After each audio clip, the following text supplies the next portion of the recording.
একজন রাজা ছিল। সে তার রাজ্যের সকলকে ডেকে বলল, আমার গণকের প্রয়োজন। যে গণক আমার সঠিক ভবিষ্যৎবাণী বলে দিতে পারবে, আমি তাকে পুরস্কৃত করিব।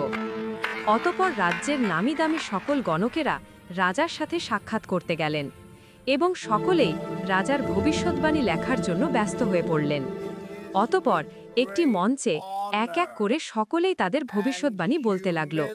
তখন এক গণক বলল, রাজা, আপনার সামনে এক এক করে আপনার পরিবারের সকলেই মারা যাবে।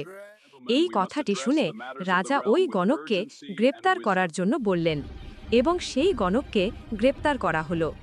এবং তারপরে আরেকটি গণক এসে বলল, রাজা, আপনি সৌভাগ্যবান পুরুষ, কারণ আপনার রাজ্যে এবং আপনার পরিবারের সবার থেকে আপনিই বেশি বাঁচবেন।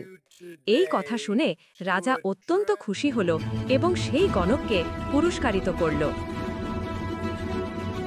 তো বন্ধুরা, এই গল্পটি থেকে তোমরা কি শিখলে এবং কি বুঝলে? একই ভবিষ্যৎবাণী দুইজন বলেছে, একজন গেল জেলে আর একজন পুরস্কার পেয়ে চলে গেল হেলে দুলে। তো কি কারণে একজন জেলে গেল আর একজন পুরস্কার পেল? যদি গল্পটির অর্থ বুঝে থাকো, তাহলে একটি লিজেন্ডারি কমেন্ট করে তুমি তোমার মূল্যবান মতামত দাও।